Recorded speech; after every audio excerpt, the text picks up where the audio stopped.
Hello, everyone, and welcome to the Wealth Wednesday show. Happy New Year.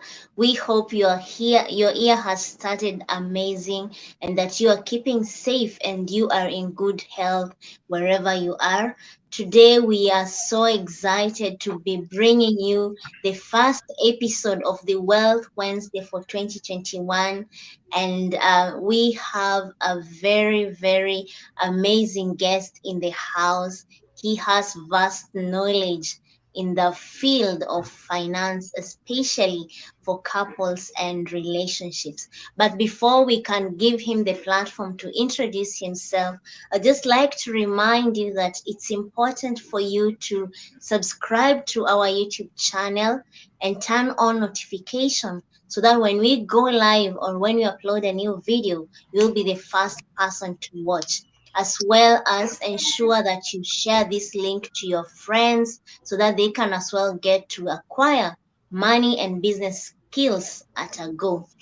And if you haven't followed us on Instagram, you're missing out. You need to follow us. It will our Instagram handle is at Financial Wellness Center, as well as our Facebook page.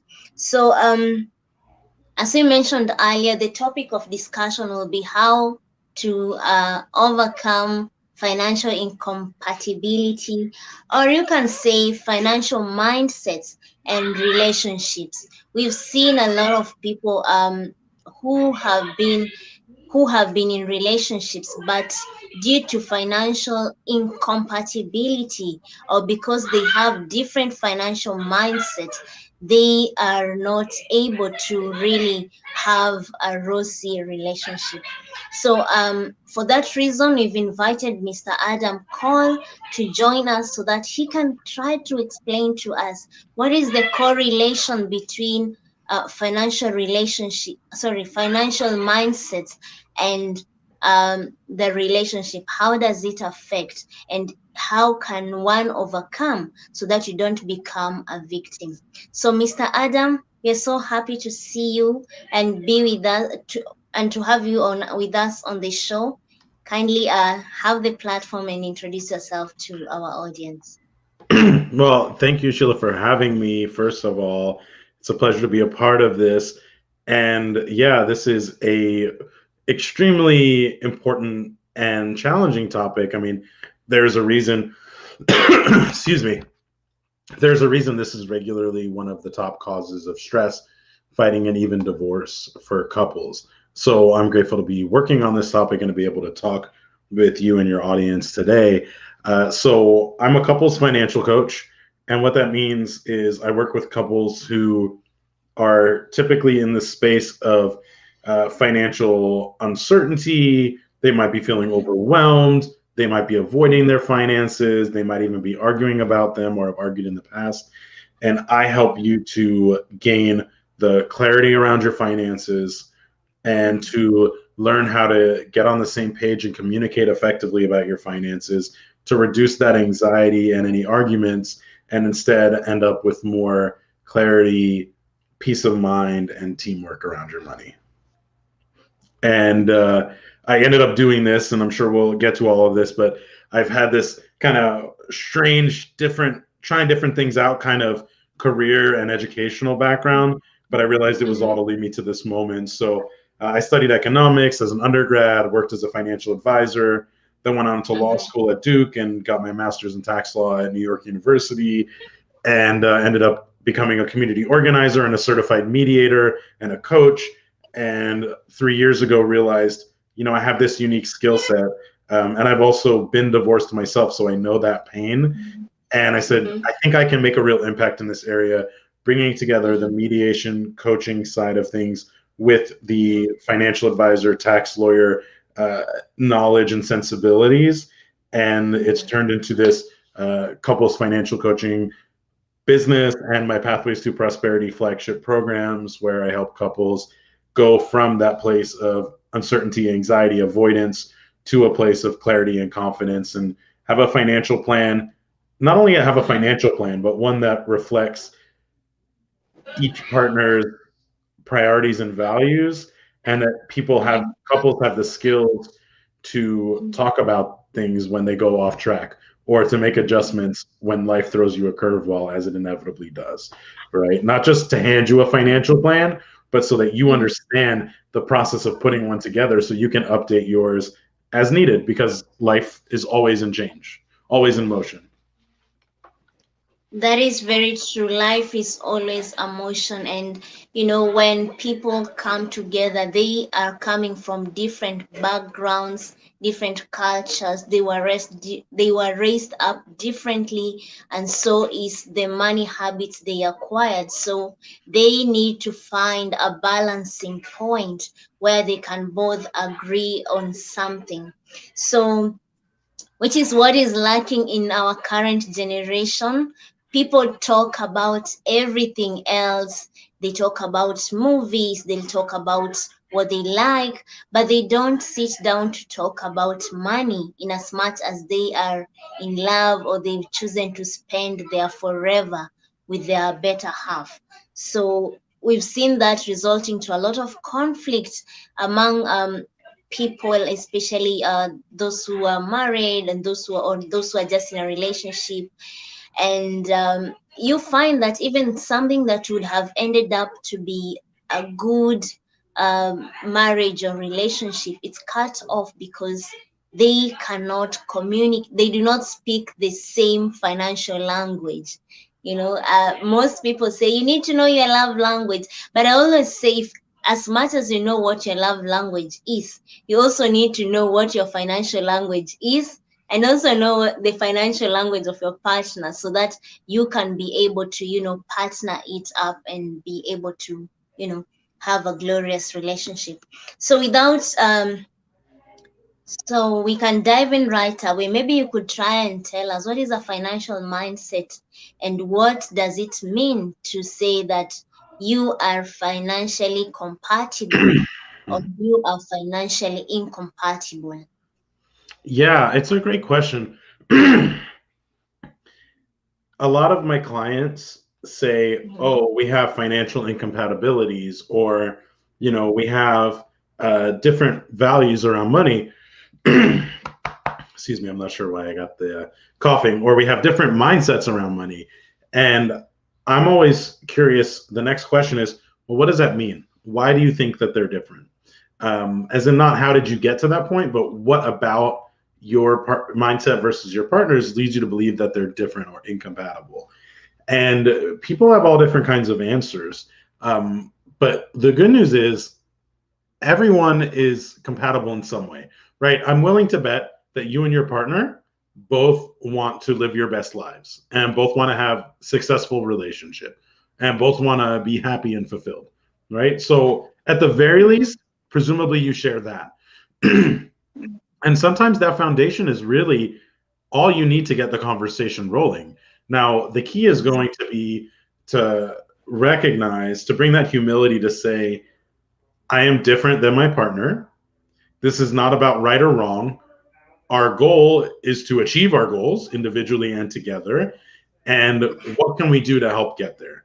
Right. And so it talks about, when we talk about money mindset or money personality or money story, this is essentially a shorthand for all your points of view and perspectives and values around money.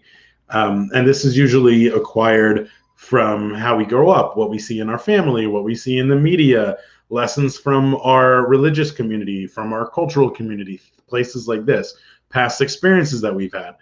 And the best way to move towards finding consensus with your significant other is to learn to understand their perspective, not in a way that seeks to, whether it's right or wrong, or whether that perspective is helpful or harmful. Just start by getting curious about your own point of view and your own experiences with money and your own perspectives, and also endeavor to learn about your partners. Get curious about that, right? If you start there and you two really strive to understand each other's points of view, then the opportunities for compromise will sort of emerge, right? It's almost like you imagine the image of like a lake, and then like Mhm. there's like the from the middle of the lake, all of a sudden maybe it's like a hot lake and the steam comes up, right? That bubbling lake is like the getting to know each other's point of view, and then the compromise, the consensus is that steam that emerges out of the middle, right? But that's how you get there, is through listening to each other in the first place. Exactly. Actually, listening to each other is very, very important. A lot of us, or a lot of people, they like to talk, but they don't like to listen. And, I always say sometimes it's important to listen to your partner's financial talk or speech by listening to how they talk about money, how they, a simple thing like what's their idea about debt, maybe the country's debt, or what is the idea about saving or budgeting. You can be able to tell a lot, but you know, I know you'll be able to tell us how to do that as we progress. So we'll go right to the next thing that I was just thinking. What's the difference between savers and spenders? And is being a saver a mindset, or you're just born with it? Or if you're a spender, is it a mindset, or you just acquire it as we grow? Yeah, well, great question, right? Because this is like a classic way that people will look at it, and a lot of clients say, "Well, oh, I'm the saver and he's the spender," or "I'm the spender and he's the saver," whatever the case may be. And in their mind, that means that we're different and we're going to struggle to have compatibility. The truth is, who's a Mhm, spender and who's a saver is a point of view, right? Something that would be constitute being a spender for a couple who makes, say, $40,000 US a year is very different than what we consider being a spender for a couple who makes $400,000 US per year, yes. right? So Mhm, it's related to your circumstances, your goals, your points of view, your priorities, and your current mhm, situation. Um, the other thing is, even to the extent that one of you is more, has a bigger, like, is more likely to want to spend a higher percentage of the money coming in, and the other one's more wanting to save or invest a higher percentage, right? The mhm, question, first of all, the question is why, right? There's usually a reason. mhm, Maybe as the saver, you value security, and it's important for you to know that you are prepared for your future. And maybe the one mhm, who spends a higher percentage, they are really keen on enjoying life mhm, today and now, because mhm, nothing is guaranteed. And the truth is, if you can learn from each other, this is actually a beautiful, uh, there's a lot of beautiful, like, they work together, right? So for example, mhm, my girlfriend, I mhm, wouldn't consider her a spender in the conventional way that people think about it, but she is mhm, really good about mhm, taking care of herself and mhm, enjoying the things that she enjoys. And you know what? mhm, Since I started dating her, I've mhm, learned from her. And so I went and bought that TV I wanted, and I bought mhm. the wall mount that so I can rotate my TV all the different directions. And now I can watch Yeah. TV in bed, which is really nice Mm, for me, right? Like, yeah. he's helped open me up, right? And I've Mhm, also helped mhm, push her to be thinking about, hey, if we want to have financial freedom and be able to mm, spend a lot of time with our family in the future, let's look at ways to mhm. create passive income where it doesn't require a lot of us being involved, things that are kind of just Yeah. making money even when we're doing other stuff. Mhm, And mhm, pushing her more to start looking into that, right? So we can see, are there ways we can maybe build up some of that kind of income so that we can have more free time later on in life, right? So there's always an opportunity and something to learn from your partner. And it's not to say that people can't have, uh, addictions or deep psychological traumas around stuff related to money. They absolutely can. mhm, And that is often something that you want to have addressed with a professional, whether a coach or a financial therapist or a therapist. mhm, But for the most part, there is often a lot to be learned, right? And mhm, mhm, I would even recommend mhm, that if you have categorized your partner as the mhm, spender or even as the saver, try mhm, to let go of that, that label, right? And just mhm, Mhm. get curious, Mhm. because even two people who are savers could be very different in why or Yeah. how, right? Mm. For Mm. example, like my grandfather was born on the heels of the Great Depression, and Mm. I would suspect that there's a lot of people who were born during the Great Depression who Yeah. were wanted to save all their money because they were scared Mm. it would be taken away from them because they grew up in a time of scarcity. My Yeah. grandfather became someone who was like, from more of that mindset, like you don't know how long you've got to live, and you don't know Mm. when you're going to have money tomorrow, so you might as well enjoy Mm. it today. And he went and lived it up, right? So even having lived Mhm. through the same circumstances, you could have different mindsets, right? Or a Mm. similar mindset could come from a very different set of experiences. And so Mm. this is why it's important, and I'll probably say this a dozen more times during our conversation, but it's with intention. Mhm. Talk to your partner, share about yourself, learn to understand their point of view, not in terms of a specific expense you have to debate or discuss, but just in general. Like, get a feel for how they look at money, how they think about money. Is money an easy Mm. topic for them? Is it a hard topic? Is it a scary Mm. topic? Is it an exciting topic? Right? This is going to Yeah. help you understand how to approach them so Mm. that you can create consensus. Exactly. I totally agree with you. We need to get out of that level where you label the other person just because they do not agree with your money habits. Yes. So, so if someone is a spender, it doesn't mean that they cannot um, intermingle or be with someone who is a saver. They will actually complement each other. But most people tend to think if we are going to say we are financially compatible, we need to be both savers, we need to have the same mindset about money, which is good, but in case it shouldn't limit us to just categorizing people and saying, okay, you're a spender. I can't go ahead with you. So it's Yes. good to look at it. Right. Yeah, I And you know always. what?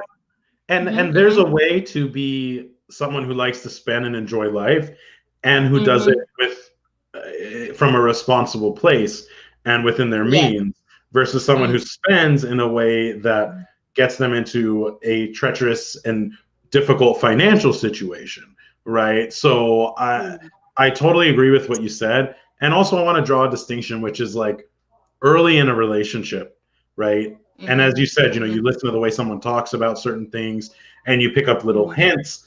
Um, mm, it's one thing when you're deciding up front, but the mm, clients who I work with are people who are in committed relationships.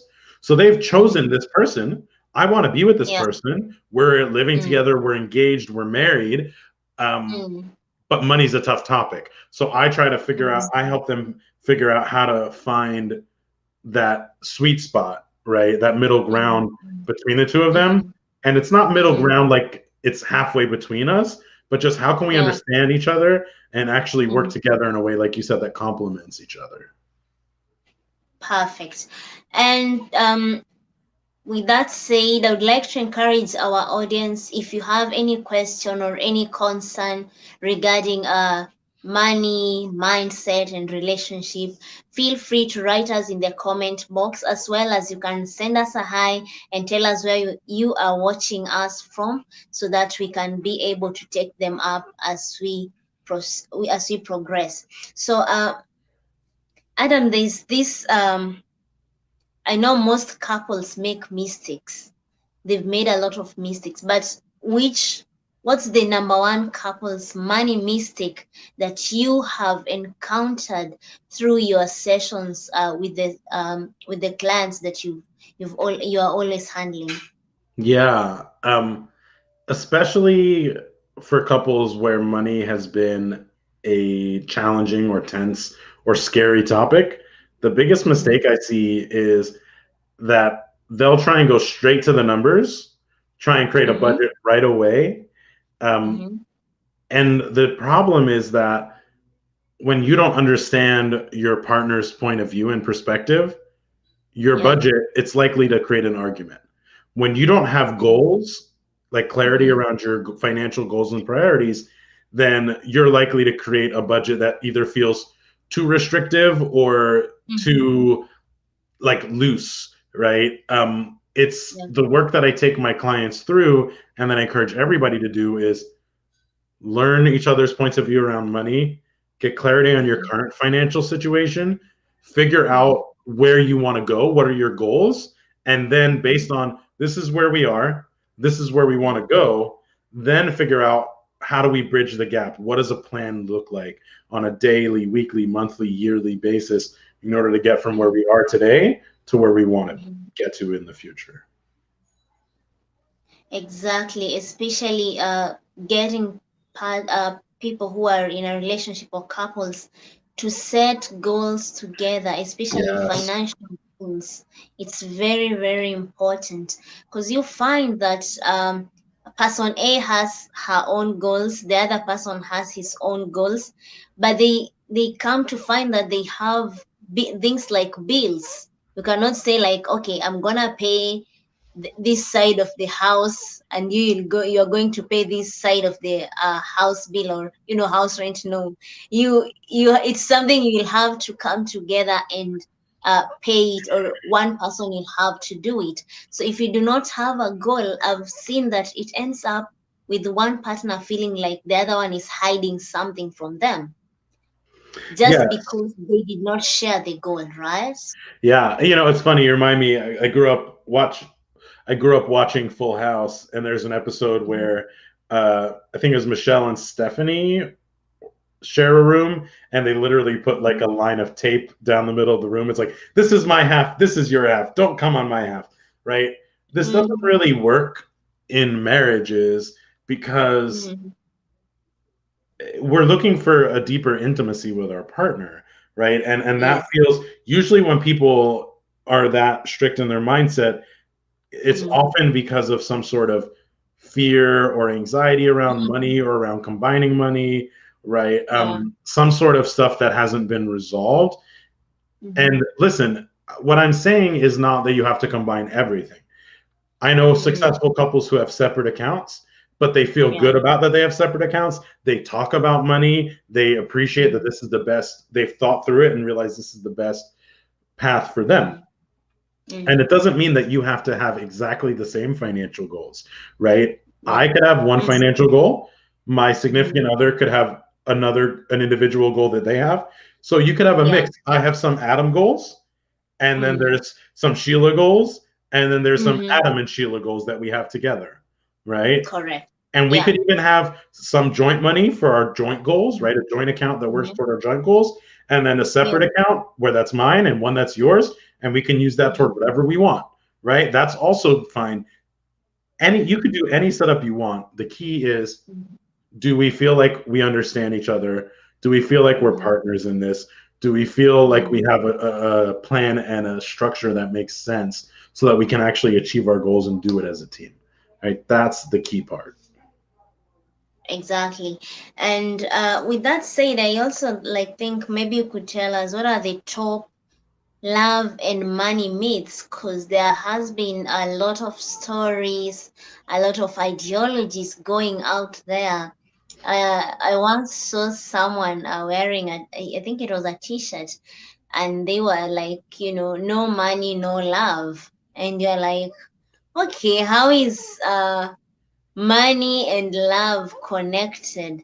Maybe now you could just tell us what are these myths that you've encountered, especially when you're doing your sessions. Yeah, I mean, look, each person has their own things they want in a partner. And if Mm-hmm. what you want in a partner is financial stability or Mm-hmm. even wealth, that's Mm-hmm. fine, right? But what I would Yeah. encourage you to do is you take the next step and say, why does this matter to me? Right? Mm. Well, because if Yeah. someone's financially stable, then I can trust that we'll do a good job taking care of our kids, right? Mm. Okay, Mm-hmm. so what you're actually looking for is not that someone is financially stable. You're looking to feel confident that this person would be able to help you have a family and do it in a healthy way, right? Or if Mm-hmm. what you're looking for is a wealthy partner, you say, why? Well, maybe I'm looking for a wealthy partner because I want to be able to have career freedom. I want to be able to do whatever job or start a business, even if it doesn't make a lot of money in the beginning. Okay, so what you really want is someone who would support you emotionally Mhm. or or financially in having that flexibility, right? And sometimes Mhm. that's the same Mhm. thing. Sometimes that looks a little different, and that's okay. Now, as far as the myths, right? Mhm. Basically, I find that there's a few myths that stop us from even getting this conversation started with our partner, Mhm. and they all have a similar thread. The first one is talking about money is just going to make things worse, right? People think, oh, I'm not, I don't want to talk about it. It's just going to make things worse. You Yeah. might actually be right in that moment, right? If you go and have an Mhm. unproductive conversation, in the moment, it can make Mhm. things worse. However, Yeah. if that continues, if you ignore the conversation, a Mhm. month, a year, 5 years will pass like that. You and your partner will Mhm. go further apart. Somebody Mhm. or both of you will start to feel resentful about some aspect of your finances, and resentment Mhm. will squash your intimacy. And that Mhm. is, I think, the main reason why these relationships break apart. People feel like they don't understand each other, but you can only understand Mhm. your partner if you're communicating with your partner and listening Mhm. to them and sharing yourself, right? And Mhm. what I found with my clients is that if you do things right, it will actually strengthen your relationship, right? So I had a client who was avoiding the money conversation because they had fought about it in the past, and it was now the husband was the only one managing the money. But when I got on the Mhm. consultation, I said, how's this going to go if nothing changes? And the wife said, if nothing changes, I'm probably going to divorce him in a few years when the kids are a little older. And by the time they Mhm. finished working with me, she said, oh my Mhm. God, Adam, I've been calling my husband my best friend again. It's just been happening Mhm. naturally, and I haven't said that for years, right? So that's what's Wow. available out of doing this, right? Mm. So that's the first myth Mhm. that it's just going to make things worse. Another important Mhm. myth is, well, maybe it worked for those couples. It's nice you helped those other couples, Adam, but it's not going to work for us, right? It's not going to work for me. It's Mhm. not going to work for my partner. Well, Mhm. I get why you would say that, but in reality, our points of view and our values around money, we're not born with those. We learn them over time from people Mhm. around us and from our experiences. So since we created that, it also means that we can shift it and mold it over time. Not to say overnight, not to say overnight everything changes, but we can Mhm. start to take different actions, work on our Mhm. mindset, open up to our partner, talk through some of our Mhm. fears and worries, Mhm. acknowledge our hopes and dreams and our vision, right? And this can help us cultivate the mindset that we want over time. And I've seen it happen where, I had another client where the girlfriend was really afraid of money. It was a scary topic for her. And Mhm. so they didn't talk about it. And Okay. at some point we were working on this money mindset, including through like Mhm. teaching. I was teaching her things about money. She was working Mhm. on her finances, paying off debts, as well as doing some internal reflection. All of a sudden she Mhm. gets on one of our calls. She goes, okay, Adam, so we decided how much we want for our emergency fund, and I Mhm. figured out which debt I want to pay off first, and I called the bank, and it's going to be paid off in 3 months. And I was just like, Mhm. are you trying to make me cry? Because this is so beautiful, right? There came that Yeah. moment where she had Mhm. shook off the cobwebs and she was Wow. in action making things happen, right? So that Wow. second myth is that it's not going to work for me, when in reality, it can work for anybody, right? And the Mhm. third and final myth is that maybe it'll work, but it's going to take too much time and energy to do this. It's Mhm. not worth it. And I say, well, let me go back to point one, which is if you don't deal with this, unfortunately, it's one of the top causes of stress, fighting, and divorce. And that Mhm. alone should be enough to let you know you really can't ignore this. But to Mhm. share a story about a client who came to me Mhm. also stressed and really negative stuff around money in their marriage. And I Mhm. remember that the husband said, they worked so hard to buy a house for their family, and he had Mhm. this vision of turning it into their dream home. But he said, I'm so Mhm. frustrated. I can't do that because of our money. We don't have the money to do it. Okay. Mm-hmm. Within 2 weeks of working with me, he was doing all kinds of projects around the house. So why did I? Not because he made a bunch more money, right? Mm-hmm. I don't have some magic bullet that's going to put money in your bank account overnight, but because he and his wife, where they had been struggling and anxious and resentful, now they were Mm-hmm. working together as a team. It lifted this Mm-hmm. emotional weight off of his shoulders. And instead of being like in complaining mode, he realized, you know what? There's some projects that don't cost a lot of money, right? Like a bucket of paint, maybe like $12. So Yeah. he went to the store, he got a bucket of paint. He got his father helping out, he got the kids Mm-hmm. helping out. They were doing all kinds of projects. Now, listen, don't get me wrong. You want to get those granite countertops and redo your kitchen cabinets. Obviously, you have to figure out how to afford that, right? But Mm-hmm. there's a lot of things that cost nothing or very small amounts.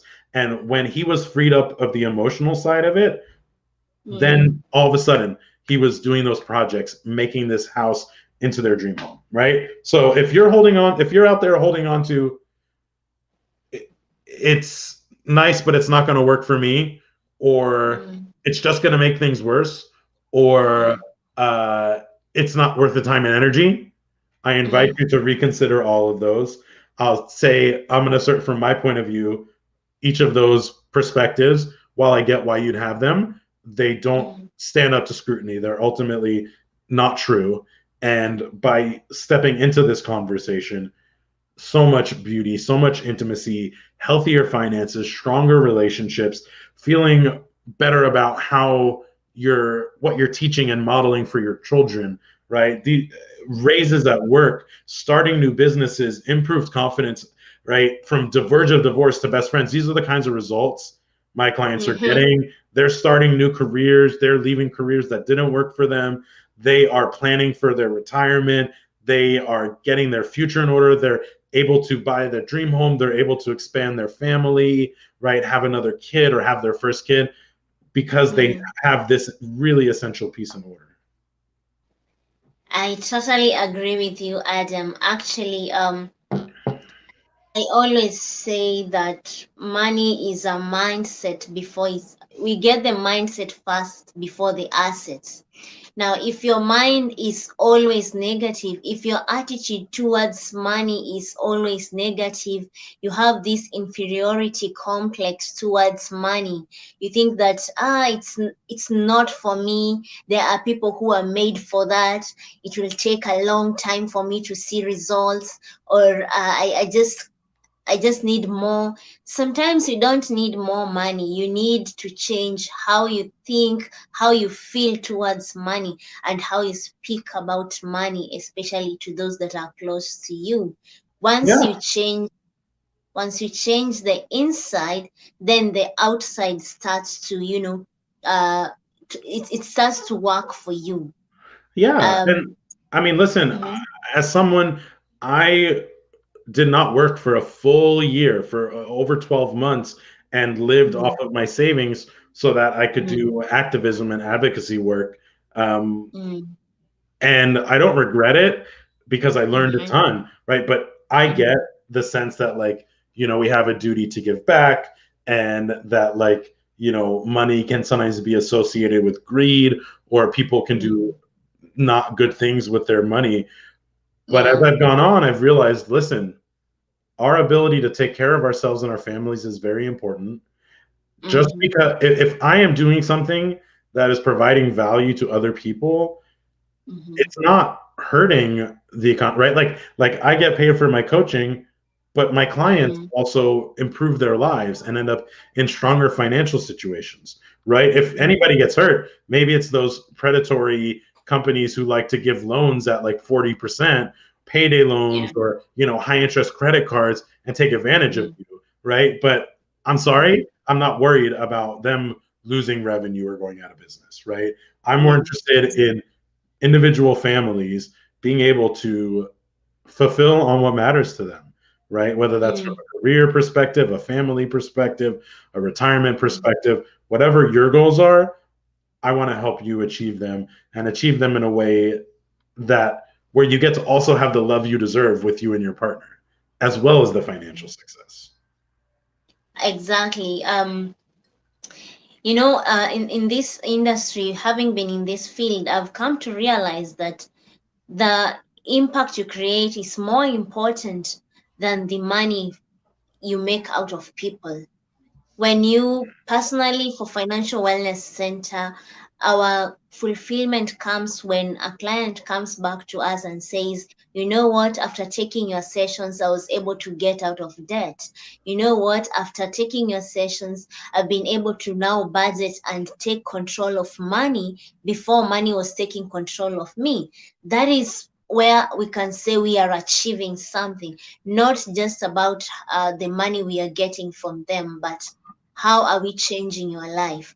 Because you realize when, for example, in your sessions, if you walk a journey with a couple and they get transformed, be guaranteed they're going to transfer those skills to their children.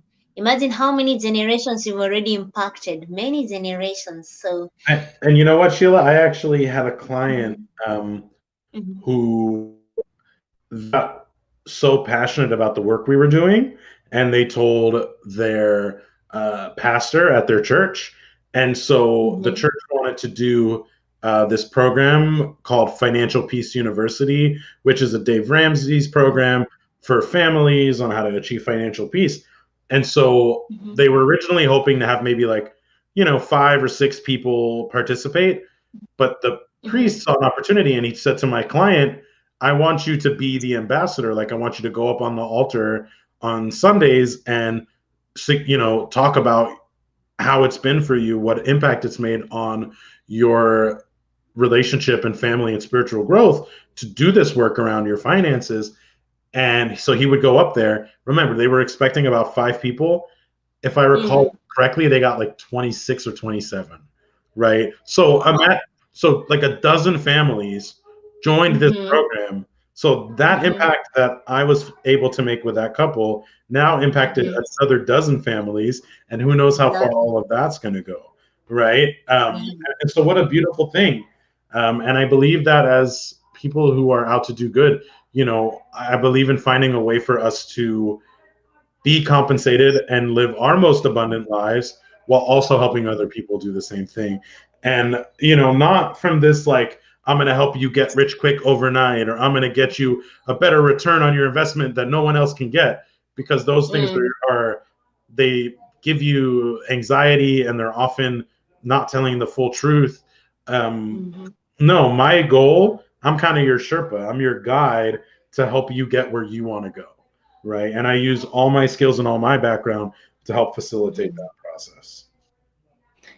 Wow, I like the fact that when you mentioned like one of your clients told their pastor and then they introduced a program in their church, you can imagine if all the churches or all the religious centers that we have, they could introduce such a program, then a lot of families could have, been transformed financially because you find that um the most of the problems people go through, it's not because they are ignorant, but it's because they don't know or they are anxious. A simple thing like just talking positively about your money can change the way you handle money, right? Other than, you find someone saying always, I don't have money, I don't have money. Rather than saying that, why don't you say, I am working towards acquiring money abundance? That is totally different. But, you know, we are learning. So the next point I would want us to talk about is: do you think, as what is your view about joint accounts and separate accounts, especially in a partnership or a relationship or marriage? Yeah, I think the key with joint or separate accounts is that you and your partner do the work up front of sharing your points of view around money and Mm-hmm. understanding your partner's point of view, right? So here's Yeah. where you talk about your hopes and dreams. You'll also talk Mm-hmm. about your fears and worries. I think any setup can work, but my personal favorite uh, Mm-hmm. is having a joint account for joint Mm-hmm. expenses and joint goals, and then having Mm-hmm. some money in separate accounts, right, that Yes. go towards your Mm-hmm. separate goals.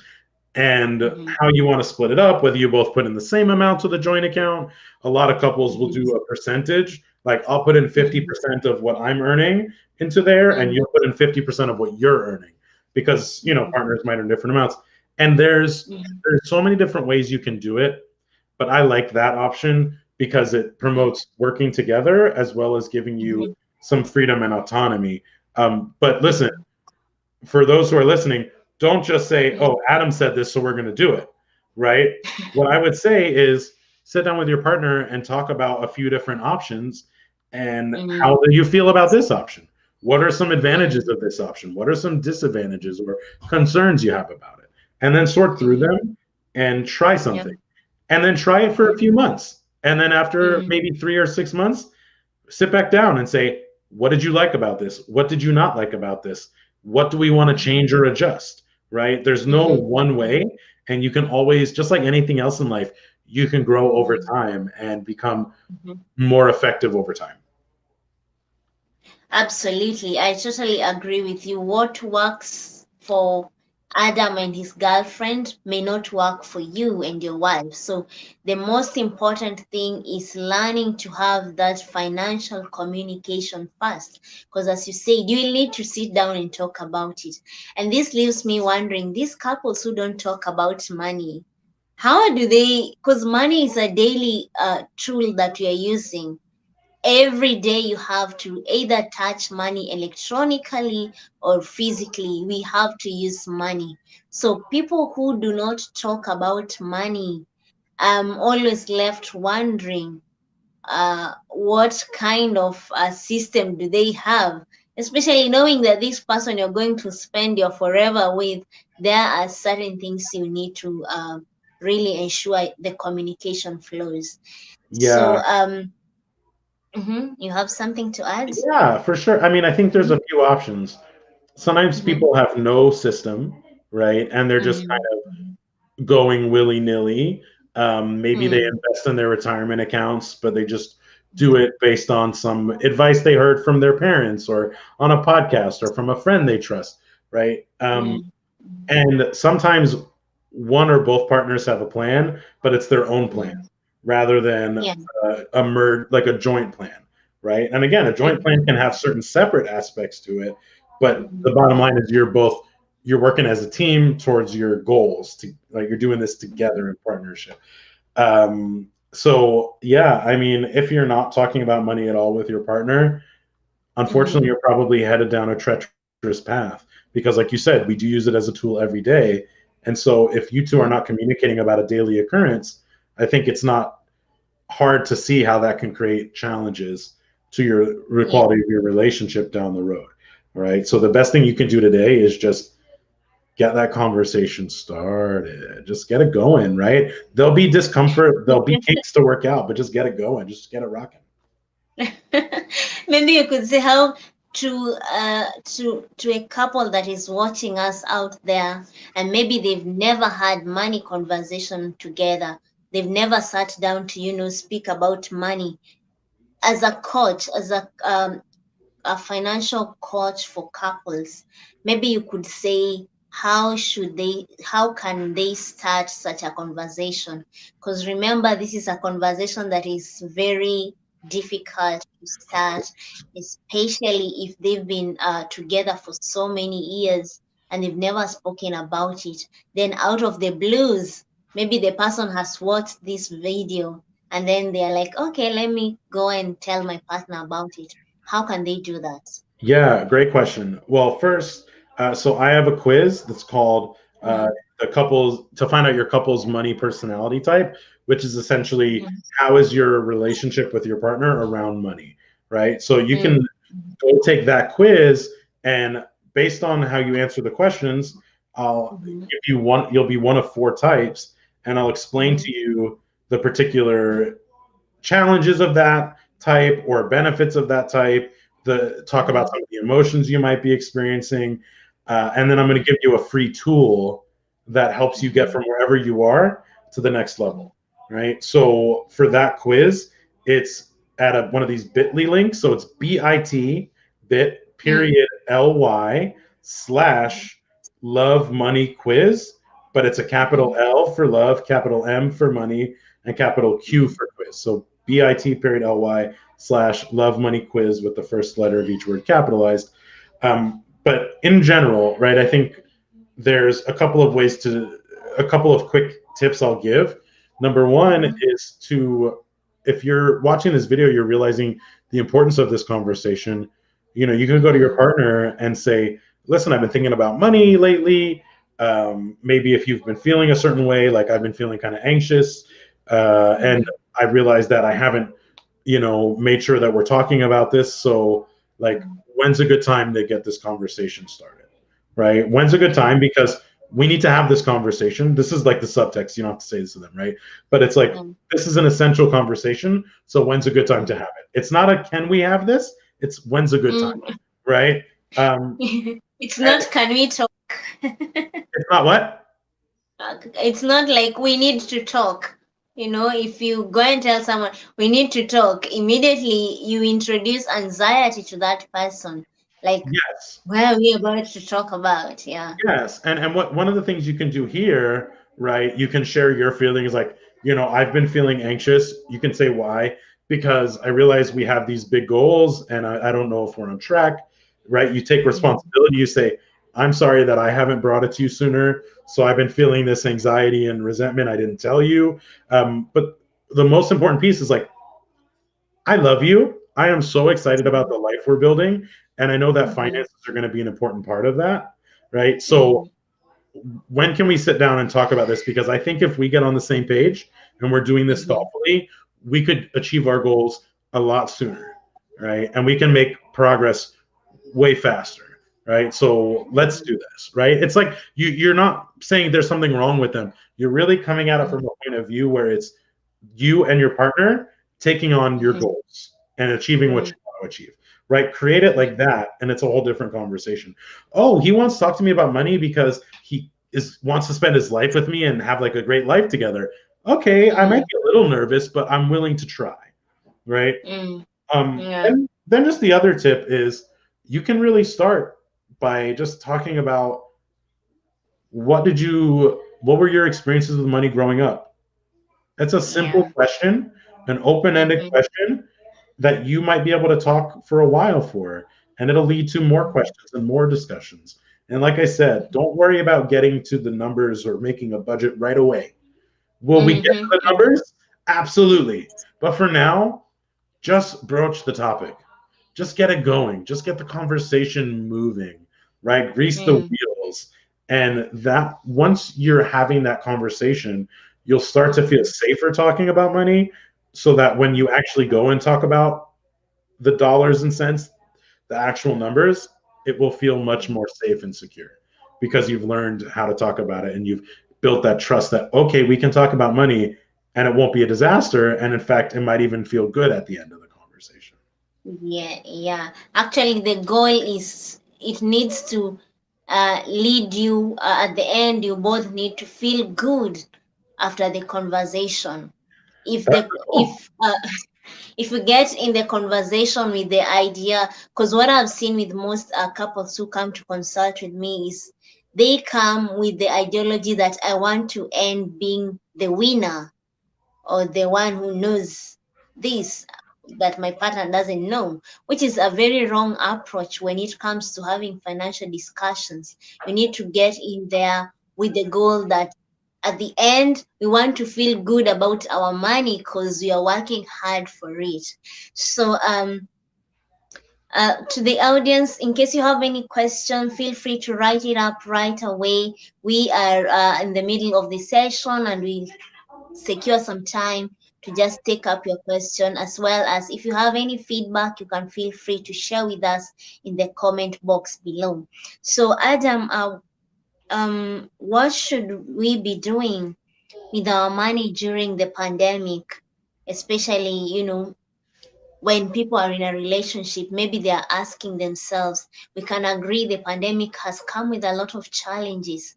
So maybe some people could be asking, what should they be doing with our money during this pandemic? Maybe I'm a spender, he's a saver, or the other way around. Yeah. Uh, I think this moment in time has Mhm. given us an opportunity to look really intentionally at our money, right? And I think one of the Mhm. most powerful things you can do is get really crystal clear on Mhm. which of my expenses Mhm. really fit in with my values and Yes. which maybe don't fit as well, right? And as an Mhm. example, you Mhm. know, we all have a favorite restaurant. Let's say it's like a moderately priced, right? Like where I live, I don't know, let's say $30 for two people to have dinner, right? A restaurant that's in Mhm. that range.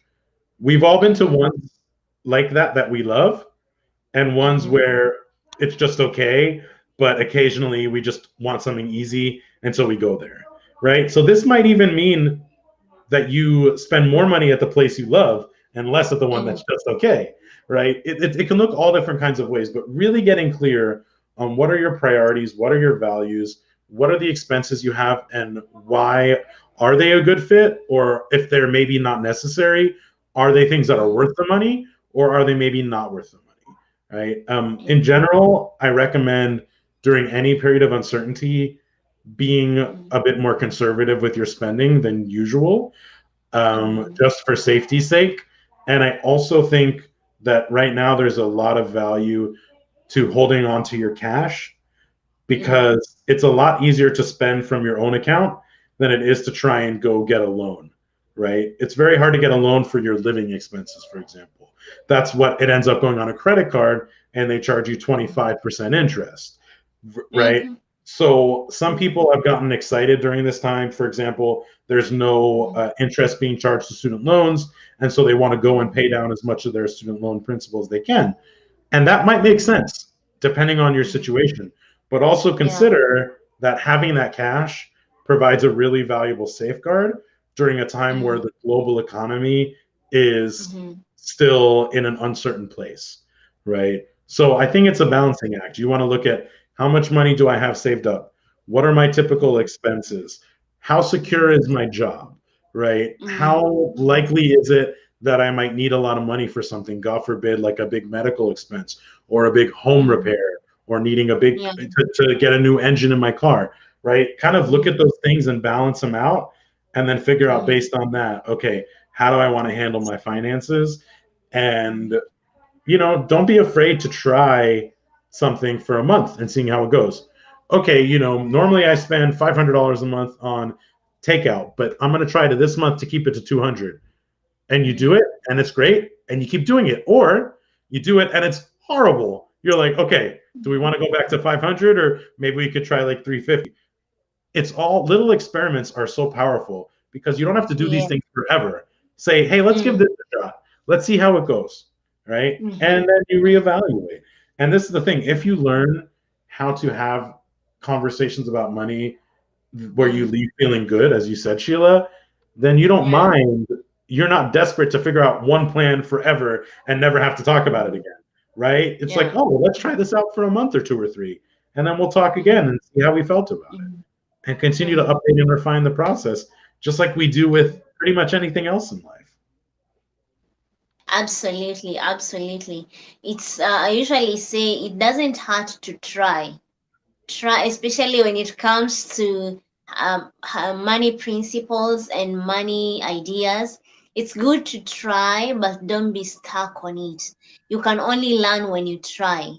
But of course, don't try with debt. Don't go taking a lot of debt and loans everywhere. You're saying you're trying. Not everything is to be tried, but there are principles you can try, like saving 10% a month or 20%, then see how things are going. So as we wind up, Mr. Cole, I just like us to for you to tell us, maybe there are people who are out there saying my partner and I have different values or experiences with money.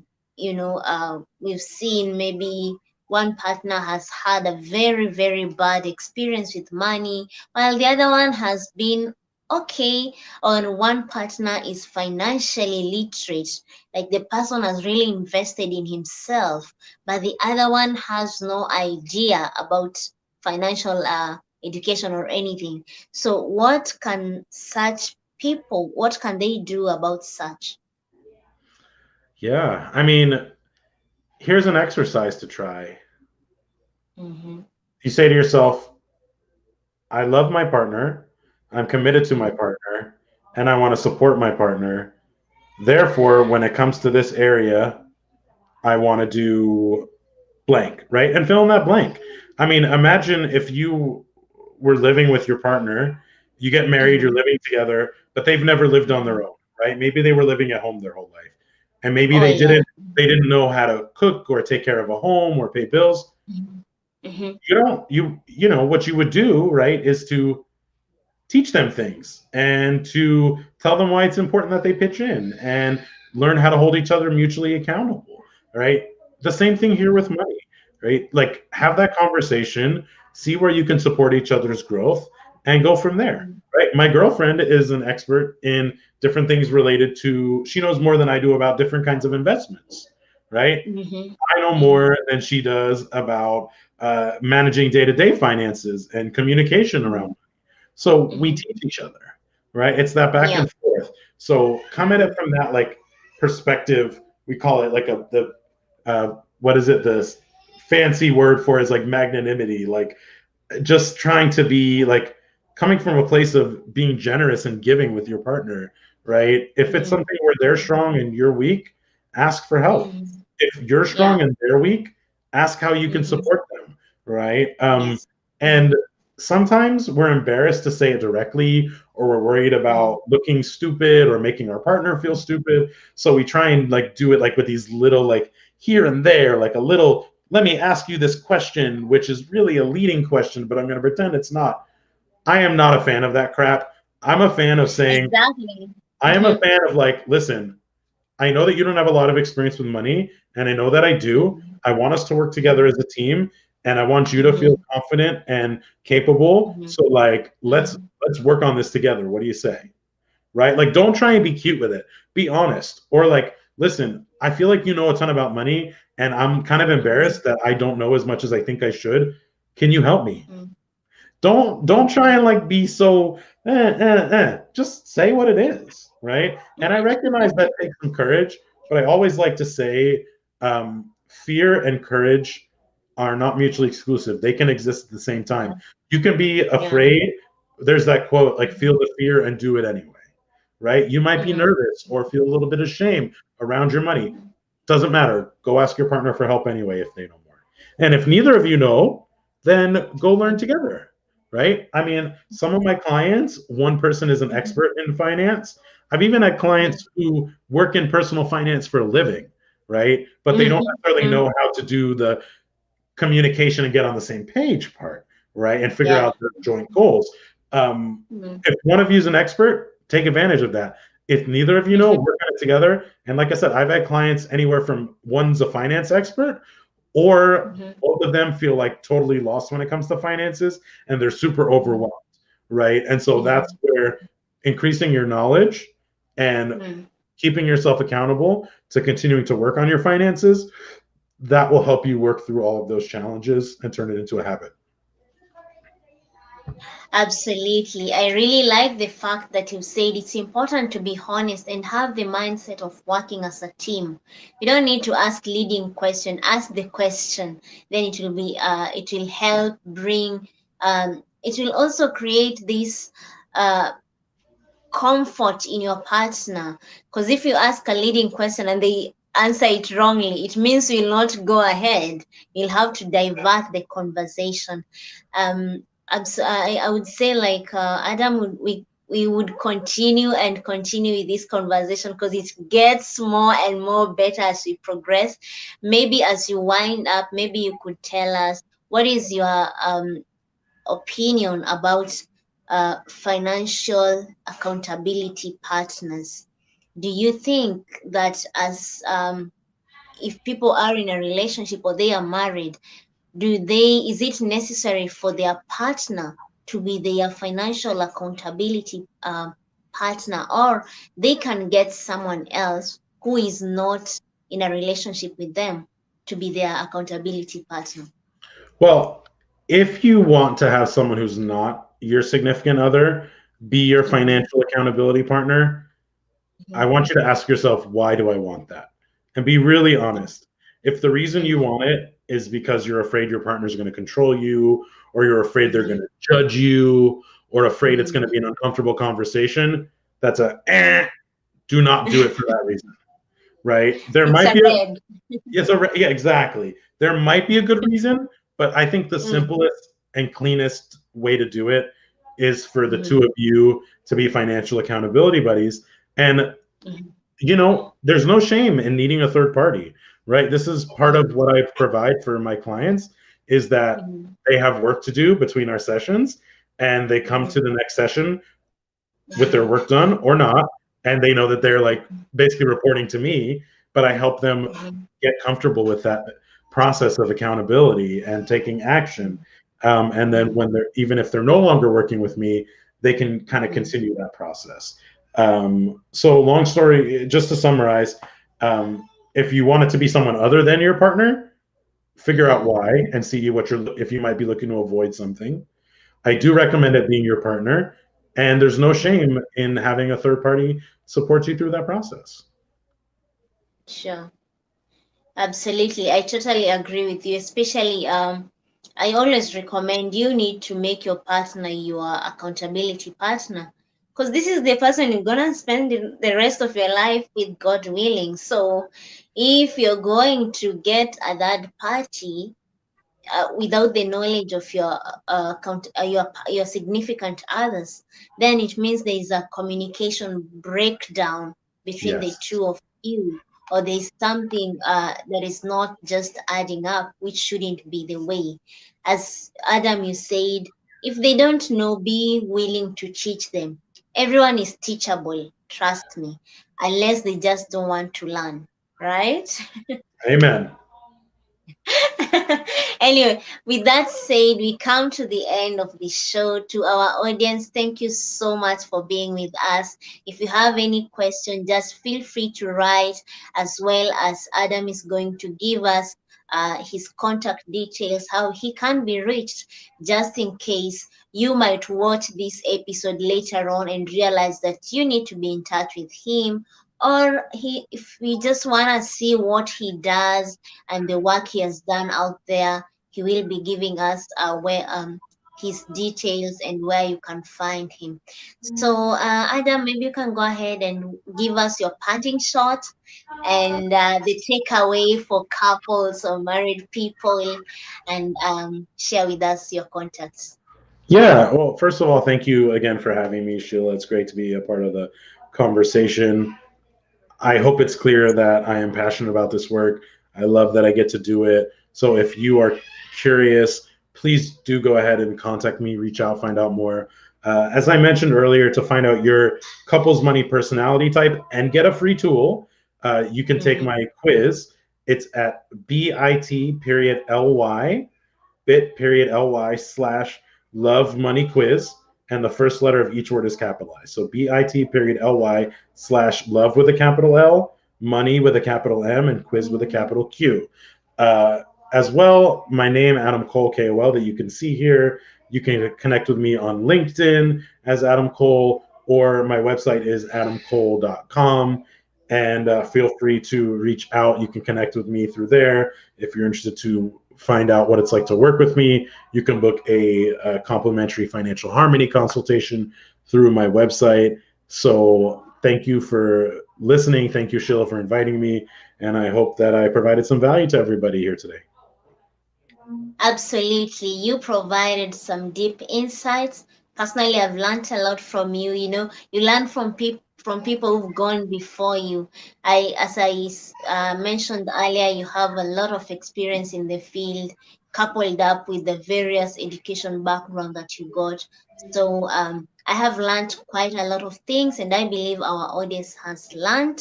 So, and we hope we'll be able to have you once again in the course of the year so that we can just get this conversation going, because I realize we have a lot of things to talk about. Absolutely. So Just let yeah, me we'll know. talk. Mhm. So yeah, to our audience, thank you so much for being with us throughout this session. We really appreciate you and your time. We shall see you once again next week on Wednesday for the next episode of Wealth Wednesday Show. Keep uh keep safe, wear a mask if you're going outside, and most of all, stay connected with your loved ones. Don't let money conversations become the breaking point of what you both have built. Until then, God bless you, and I'll see you next time. Bye.